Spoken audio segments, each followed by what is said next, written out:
所以你来这边就学放松啊，然后做好了全身的这个每一个部位调啊，老师一个部位一个部位告诉你，然后到你每个部位完成了以后，脸部的肌肉放松，你会坐在那边吗？这个时候你也不要先急着说要找什么东西，要用什么方法，先让自己放松啊。你放松的过程里面呢，慢慢你对身体的那个触觉，你就会慢慢的感觉到整个身体是在那边，你就很清楚的知道自己在打坐。虽然你还没有办法做到主管打坐，但是知道自己在打坐，然后知道了以后呢，你对身体比较敏锐了，知道了，你可能就会发现到说自己某个部位呢有一些轻微的起伏那轻微的起伏呢，比如说我们的呼吸，那时候你发现你的呼吸是很放松的，调和，你不用刻意去调它，你只要把身体放松，呼吸自然就放松了。只要你身体不绷紧，这个呼吸就调和了。只要你的心里没有追逐、没有抗拒的那种紧张的状态，或者是恐惧的状态，我们的呼吸就是调和的。所以调身，呼吸就调和。那调和的时候，你如果放松下来，你就可以触觉到你的呼吸的这个状态，然后呢，你再把注意力放到这个呼吸近处的这个部位，呼吸就在那边的嘛，它从来没有跑掉的你还要去找它吗？不用的，你身体放松了以后，你就察觉了。可是我们发觉到说，很多人去练习这个观触呼吸的这个方法，他就是一直要用力去找到它，找不到的时候呢，就很紧张。那么紧张的话呢，呼吸可能就会显得比较粗，你就感觉有呼吸了。那么如果你的状态是你很紧张，或者是你有一种紧迫性要找到这个呼吸，所以你的呼吸显得比较粗。你这个时候再把你的心专注的作用，用力的放在那边，找到呼吸了，呼吸。最后你发现到说，你会很累或者是有一些人呢，他没有注意，我们也有一些同学你们比如说还没有打坐以前，就听到很多这个禅修的什么一些字眼看书等等，像你打坐的时候，眼观鼻，鼻观心这句话呢是外行人讲的如果你要不要学内行的，学外行，你去学它，怎样眼观鼻呢？难道你用两个眼睛这样看着鼻子然后心在哪里？心在这边，对不对？所以这个讲这个话的人外行，你们不要去相信，相信到最后你的眼睛变成勾起眼那有人用眼睛去看鼻子的，怎么样看？当然他观的意思不一定完全是看，但是我们相信他不是。我们让你知道你的眼睛是要放松的，不要用力的。你不要用眼睛，或者是你在想象的时候，你用眼睛去观这个鼻子，就能够找到这个呼吸，那就麻烦了。你要慢慢你会发现到说，你这边紧，它会很紧。有些人呢，头会紧，甚至紧到有点痛。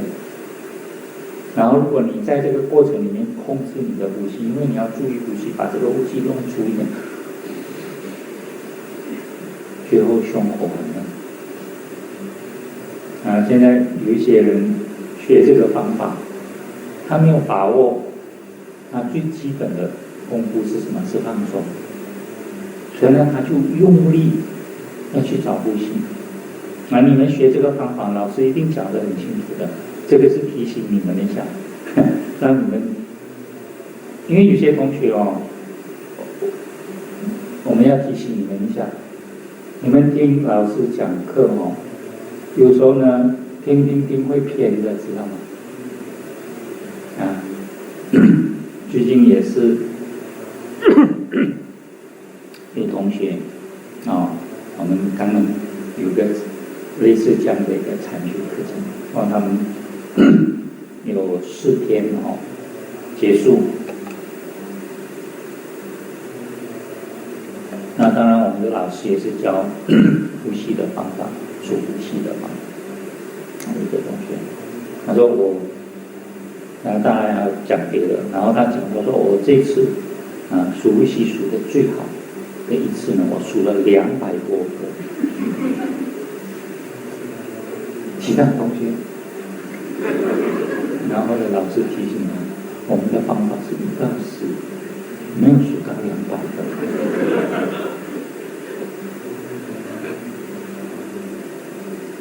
你们有没有同学有这种情况？老师同样在教，别人都听得懂，他就数到200。然后我们还有一次更早的时候，我们还有一些同学更可爱，他每次来讲说，我每次数息我都不能够数到10。我们就说，那没有办法数到10也没有什么关系我们问他为什么你数不到10，他说我的气不够长。我们就想怎么会气不够长呢？原来他是这样，1、2、3、4、5、6、7，他数到6数到7，他的气用完了，所以他数不到10。同样是听同样的老师在解释，在教方法，一个同学真的是理解都不一样所以我们有部经典佛以一因演说法，众生随类各得解。你们真的是随类各得解老师教你呼吸的方法是这样用，最后你们一个人一个款出来，随类各得解所以我们就了解了，说每个人老师讲基本上都没有问题，因为我们的老师经验都很丰富，教的那个次数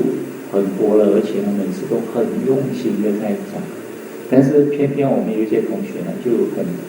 不同的这个理解然后就出现了然后所以本来老师告诉你要很放松，可是呢你察觉不到呼吸，你就会紧了。这个跟老师教学没有关系了，就是你没有听到，或者是你听不懂了，或者是另外一个是你的心态，因为我们很多人学东西的时候都希望赶快见到这个效果，对不对？老师叫我数呼吸，我就要赶快数到赶快抓到这个呼吸。有些人还有一种抓到呼吸的感觉，呼吸要你抓它嘛，不用的，它就在那边嘛。所以如果你了解了以后，老师告诉你放松，你要放松。这个呼吸在那边，你就因为你放松的时候，身体的触觉它就自然的比较敏锐，你又触觉到你的呼吸，那你就把注意力放在那边然后放在那边的时候专注，然后很清楚的知道。那么在专注和觉照的时候呢，其实它两个功能本来是在我们的心本来心它是应该是一体的，可是我们现在已经被很多杂染、很多烦恼、很多情绪弄到我们的心里的这些功能，它都不能够很好的发挥。所以我们现在练习方法就是要让它们能够慢慢的在统一，用方法来帮助这个心理这种功能能够统一。所以在用的时候，我们就会发现到，你说你专注，然后你这个觉照的作用，它就不是很清楚了，那它就不清楚了以后，你这个专注力也会散掉。我们现在是这两个功能有点，那个功能有点说不清楚、不清明，甚至于说发现它有点混杂在一起。像我们在练习方法的时候，就慢慢清楚了，很专注，然后清楚的知道，专注的觉照的作用。那有时候我们发现说，专注的那种持续力不够，所以我们常常在专注呼吸的时候要断断续续。然后断断续续里面呢，你看断放在前面就表示断才续续，续续比较少，断比较多，断续这样。那么断的时间多，续的时间少，那功夫就用得好。所以我们就要把续的时间慢慢的加长，要让续的时间加长，你就要能够很清楚的知道自己在练习方法。所以我们就加数字。数字呢就是提醒你，我在观这个呼吸，直到来观这个呼吸。当然这个是一个形容一个比喻，你们在用方法的时候不用这么复杂的，只要知道对，你就感觉你的心很清楚的知道你在专注这个呼吸，然后断去，它一断的时候你就知道，因为这个数目字很快就断掉了，数目字一断你就知道说，这个专注呼吸的这个功夫有点断了那你就赶快把它续回来，慢慢你的数字呢，慢慢成片很清楚的从1到10，从1到10。到一个为什么我们到10的时候呢，我们很容易掉入惯性，所以我们刚才那个同学呢数到200多，那是一个惯性在数，不是真正你在用功的，知道吗？因为我们数惯了，在日常生活也是这样，你做一些事情呢，1、2、3、4、5就数到很多的数字去了嘛，那你不一定跟你的方法有关系。所以呢，我们到了一个数字，我们平常是用10，因为10是我们在算的时候个位到10位嘛，比较容易。那有些人可能他认为说到了10，容易跳到11，那有时候就提醒一下自己，可能你可以到9就停，然后又从头来过都可以。但是平时我们在教学都比较鼓励用10，那就到10了。到10的时候呢，你又要另外一个醒觉，一个提醒，然后我们数了一个循环了，然后我们再回来。所以你慢慢数的时候，越来越清楚了，数目字很清楚，然后数目字跟你的呼吸的配合也很清楚，配合得很好。数那个呼吸很专注，数目字加上去。那数目字放上去的时候很轻的，你不要用力，1、2，太用力了，1、2，很放松。慢慢你就发现那个数字清楚，然后呼吸也很清楚，你的这个专注的觉照的力慢慢清楚了以后，慢慢它会凝聚了，慢慢你就发现它不用数了，你的心跟呼吸就是在一起，这个时候就学习了。如果你能够练习方法到这个程度，已经算是不错了，能够学习。这个是我们在调心的时候呢，借用这个呼吸。那么这个呼吸能够这样放松，是因为我们的身体放松。所以它功夫是虽然有次序的进入，但是呢，它是连贯起来的。然后你会发现，他说你的数字数了，很专注了，很清楚了，慢慢数字可以放下来。你的呼吸会更细，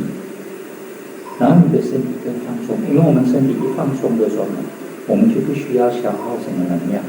所以我们需要的呼吸自然就减少，因为呼吸进去我们身体就是帮助我们燃烧用的。你需要很多是因为呢，你生理呢紧张了以后呢，它消耗这个能量很大的时候，你的呼吸才能出嘛。这样你放松了。然后这个放松呢，又跟心理有关系，因为你心理用方法用得好的时候呢，它就让你的身体呢自然放松。所以我们在用功的时候，其实是要达到一种相辅相成啊。但是开始用功呢，因为我们的身体最初嘛，我们先觉察到身体嘛，然后才觉察到呼吸，然后才进入到我们内心的这个调和嘛。所以次序上，它就先调身，调息才来调心。那次序上就要这样子建立了，所以我们入静的时候就是这个过程。那么在止静的时候呢，它的中心、重点的功夫就在你的调心。那你这个调心是借用呼吸，然后借用这个放松的身体。所以有时候你发现呼吸不调和了，你就要去处理它。比如说发现这个身体不调和了，我们也要处理一下然后重心点还是继续一直保持在这个方法的练习。那如果你发现了说一直没有办法把握到这个方法，没有关系你不要紧张，不要有一种急迫感，也不要说我参加这个课程一定要有什么成绩出来，不是这样的。我们是来学放松的，所以所有的方法都帮我们放松。那如果我们反其道而行，就是我们来这里又追求这个，又想要那个，然后就对腿痛不舒服又抗拒它，我们不是掉回日常生活的那种惯性去了，又反轻松的道理，我们本来是来放松嘛，反放松了，那又回到日常生活的那种居住去，所以我们就要知道，我们要反这个绷紧的那个状态，就往放松的这个方向去。